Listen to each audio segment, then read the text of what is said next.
2005 წლის სეზონი რონალდინიოს კარიერაში საუკეთესო და ბარსელონას ისტორიაში ერთ-ერთი საუკეთესო იყო. ბლაუგრანამ ჩემპიონთა ლიგის ფინალამდე მიაღწია და არსენალი 2-1 დაამარცხა. ლა ლიგაში ბლაუგრანამ კვლავ პირველი ადგილი დაიკავა. რონი ჩემპიონთა ლიგის საუკეთესო მოთამაშედ და ლა ლიგის საუკეთესო უცხოელ ფეხბურთელად დასახელდა. იმ სეზონში მან ასევე დაამყარა თავისი რეკორდი, 26 გოლი ყველა შეჯიბრში. რონალდინიომ სანახაობრივი გოლები გაიტანა, მთელი სტადიონები მოხიბლა თავისი ფინტებით და თავისი დამახასიათებელი ღიმილით. თუმცა მას შემდეგ ყველაფერმა თანდათან იკლო, ჯერ ბარსელონაში, შემდეგ კი რონისთვის. ბრაზილიელმა კიდევ ერთი სეზონი ითამაშა ჩვეულ დონეზე და 24 გოლი გაიტანა, თუმცა სწორედ მაშინ დაეწყო პრობლემები ფრანკ რაიკარტთან, რომელმაც ნახევარმცველი რეჟიმის დარღვევაში და სტანდარტების დაწევაში დაადანაშაულა. 2007-2008 წლების სეზონი რონალდინიოსთვის ბლაუგრანას მაისურით ბოლო აღმოჩნდა, რაც გასაკვირი არ იყო გვარდიოლას კლუბში მოსვლის გათვალისწინებით. ხოსეპმა მაშინვე შეუდგა გუნდის აღდგენას, რამაც ბრწყინვალე, მაგრამ ნაკლებად მომთხოვნი მოთამაშისთვის ადგილი აღარ დატოვა. ბარსელონაში მიღწეული წარმატების პარალელურად რონალდინიო კიდევ ერთ ლათინო ამერიკელ საოცრებას, ლიონელ მესის დაეხმარა დიდ ფეხბურთში თამაშის დაწყებაში. მორცხუ გენიოს ბლაუგრანას გასახდელში ადაპტაცია გაუჭირდა, მაგრამ რონიმ მას ყველანაირი მხარდაჭერა აღმოუჩინა და თავისი ფრთის ქვეშ შეიფარა. სიმბოლურად სწორედ ბრაზილიელის გადაცემის შემდეგ გაიტანა მესიმ თავისი პირველი გოლი ბარსელონას რიგებში. მე არ ვთვლი თავს ბარსელონას ისტორიაში საუკეთესო მოთამაშედ. ვიცი, რომ ეს რონალდინიოა. დღემდე მახსოვს მისი ზუსტი გადაცემა ბარსელონას მაისურით ჩემი პირველი გოლის გატანისას. მან არა მხოლოდ ბურთი მომცა, არამედ ჩირაღდანი გადმომცა, იხსენებს მესი. ბარსელონაში გატარებული 4 წლის განმავლობაში რონიმ 207 მატჩი ჩაატარა, 94 გოლი გაიტანა, 2 პრიმერა დივიზიონის ტიტული და ჩემპიონთა ლიგა მოიგო, თუმცა ესეც არ იყო ყველაზე მნიშვნელოვანი მისი კარიერის იმ ეტაპზე. მან გოლებისა და თასების რეკორდი არ მოხსნა, მაგრამ მთელ მსოფლიოში გულშემატკივრების რაოდენობის მხრივ ყველანაირი რეკორდი მოხსნა. იმ ადამიანების რაოდენობა, რომლებიც რონალდინიოსავით ფეხბურთის თამაშზე ოცნებობდნენ, იმ ადამიანების, რომლებიც მოუთმენლად ელოდნენ მისი მატჩების ტრანსლაციებს, იმ ადამიანების, რომლებიც მისი ილეთებისა და გოლების ვიდეოებს ტელეფონებში ინახავდნენ, ათობით მილიონს შეადგენდა. რონიმ ბრაზილიის ნაკრებში ფანტასტიკური დასაწყისი ჰქონდა. თავდაპირველად მან მოიგო 17 წლამდელთა მსოფლიო ჩემპიონატი, შემდეგ ნაციონალურ ნაკრებში გამოძახება და ბოლოს 1999 წლის კოპა ამერიკაზეც გამოიჩინა თავი. ბრაზილიამ მოიგო კოპა დელ რეი, ხოლო 19 წლის რონალდინიო 6 გოლით მათი საუკეთესო ბომბარდირი და საუკეთესო მოთამაშე გახდა. თუმცა ასეთი თამაშის შემდეგაც კი ბავშვმა სასტარტო შემადგენლობაში ადგილი ვერ მოიპოვა, სადაც რომარიო, რივალდო და რონალდო დომინირებდნენ. მიუხედავად ამისა, რონალდინიო 2002 წლის მსოფლიო ჩემპიონატზე გავიდა და მაშინვე ერთ-ერთი ლიდერი გახდა. რონალდინიოს მომენტი მეოთხედფინალში ინგლისის წინააღმდეგ დადგა.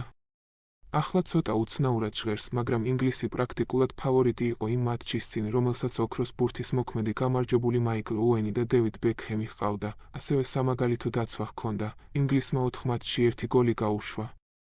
ტაიმის შემდეგ ანგარიში 1-1 იყო, მაგრამ 50-ე წუთზე რონალდინიოს ლეგენდარული საჯარიმო დარტყმა განხორციელდა. სელესაუ მეტოქის კარიდან 35 მეტრის დაშორებით საჯარიმო დარტყმა მიიღო და რონიმ მისი შესრულება ნებაყოფლობით გადაწყვიტა. დარტყმამდე მან შენიშნა, რომ ინგლისის მეკარე დევიდ სიმენი წინ მიიწევდა და ბურთი პირდაპირ მასზე გადაგზავნა ზედა კუთხეში.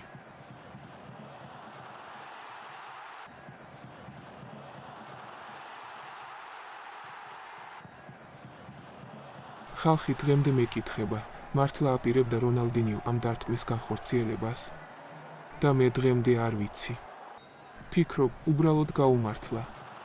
მაგრამ როდესაც ბურთი ასე დიდხანს არის ჰაერში, რა თქმა უნდა, ეს მეკარის ბრალია. ჩემი ბრალია, იხსენებს დევიდ სიმენი. ეს გოლი ბრაზილიისთვის გამარჯვების მომტანი აღმოჩნდა, ინგლისისთვის საბედისწერო და დევიდ სიმენისთვის კატასტროფული. მას შემდეგ არსენალის მეკარის სახელი ფეხბურთის გულშემატკივრების გონებაში რონალდინიოს საჯარიმო დარტყმას უკავშირდება.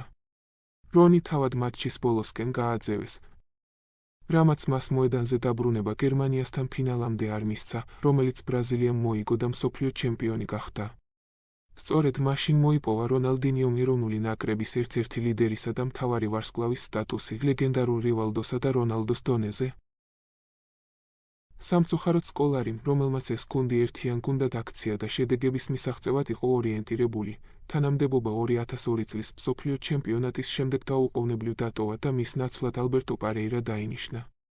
მისი ხელმძღვანელობით ბრაზილიამ 2005 წლის კონფედერაციის თასი და 2004 წლის კოპა ამერიკა მოიგო, სადაც სელესაოს ბირთვისათა დარიგოებისგან შედგებოდა. მაგრამ 2006 წლის მსოფლიო ჩემპიონატზე ბრაზილია მხოლოდ მეოთხედფინალამდე მივიდა, სადაც საფრანგეთთან დამარცხდა.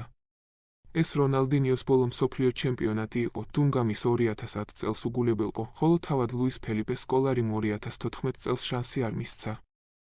რონალდინიომ ბრაზილიის ნაკრებში ბოლო მატჩი 2013 წლის 25 აპრილს ჩაატარა.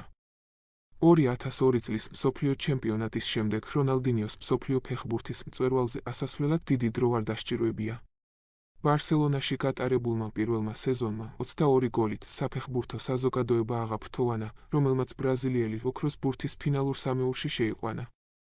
რონალდინიო ანდრეი შევჩენკოსთან და დეკოსთან დამარცხდა, მაგრამ ერთი წლის შემდეგ, მას შემდეგ, რაც ჭადოქარმა ლა ლიგა და კონფედერაციის თასი მოიგო, ოქროს ბურთი მის თაროზე გადავიდა. ხმის მიცემისას მან სტივენ ჯერარდს და ფრენკ ლამპარდს 77 ქულით აჯობა, 2006 წელს რონიც იყო ტროფეის პრეტენდენტი. მაგრამ იმ წელს მსოფლიო ჩემპიონატი იყო, რომელსაც ტრადიციულად მნიშვნელოვანი გავლენა აქვს ჯილდოს მოკლე სიაზე. ბრაზილიამ ეს ტურნირი ვერ მოიგო და რონალდინიო მოკლე სიაშიც კი არ შეიყვანეს. ეს ესპანეთის პრიმერასა და ჩემპიონთა ლიგაში წარმატების მიუხედავად. რონალდინიოს ბოლო სეზონი ბარსელონაში იმედგაცრუების მომგვრელი იყო, მან მხოლოდ 9 გოლი გაიტანა და ბრაზილიელმა ფეხბურთის სამყარო დატოვა და გართობისა და წვეულებების სამყაროში ჩაეფლო. რონალდინიომ დაკარგა უპირატესობა, სისწრაფე და რაც მთავარია მოტივაცია. 2008 წლის ზაფხულში რონის დრო ბარსელონაში დასრულდა, როდესაც მილანის მწვრთნელმა სილვიო ბერლუსკონი მის 24 მილიონ ევროდ დაიმატა.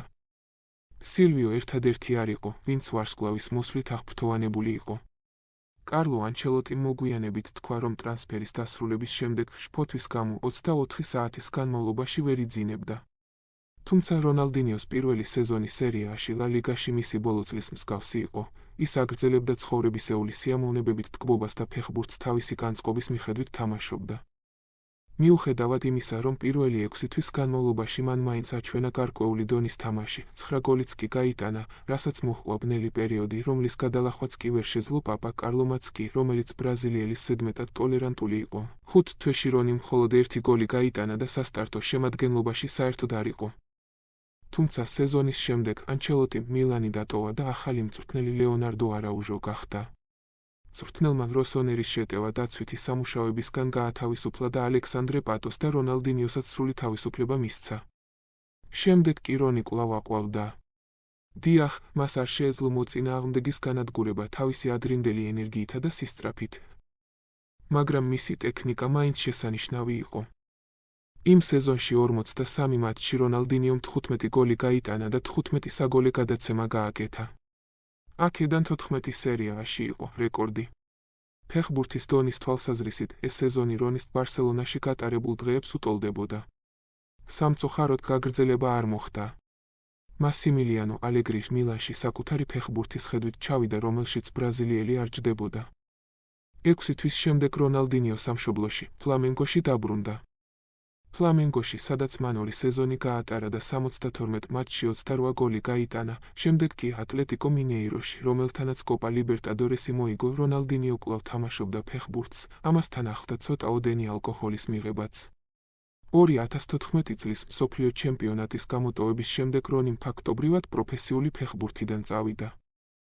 დიახ, მან 29 მატჩი ჩაატარა მექსიკურ კერეტაროში და 9 ფლუმინენსეში, მაგრამ ეს უფრო გასართობი იყო, ვიდრე პროფესიული სპორტი.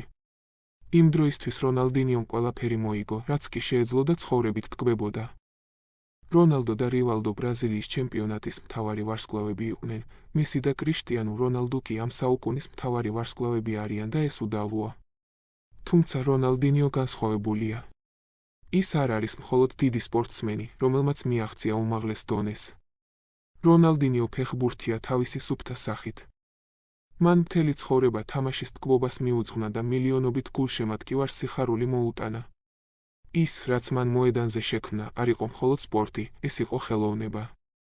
რონი გახდა მსოფლიო ფეხბურთის ჭადოქარი.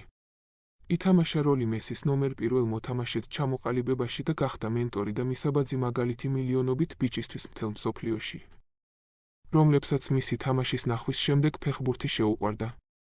რონალდინიომ ბავშვობის ოცნება აისრულა და სწორედ ამ ოცნებამ დაეხმარა მას კარიერაში დიდი სიმაღლეების მიღწევაში. ბავშვობის ოცნება ავისრულე. მოგზაურობები, გამარჯვებები, წაგებები, ფრეები, ეროვნული ჰიმნები, სტადიონის შესასვლელები, გასახდელები, გვირაბები, ჩემი ყველა ბუცი, ყველა კარგი და ცუდი კომბინაცია, ჩემი პირადი ჯილდოები, ვარსკვლავები, რომლებთანაც ვთამაშობდი.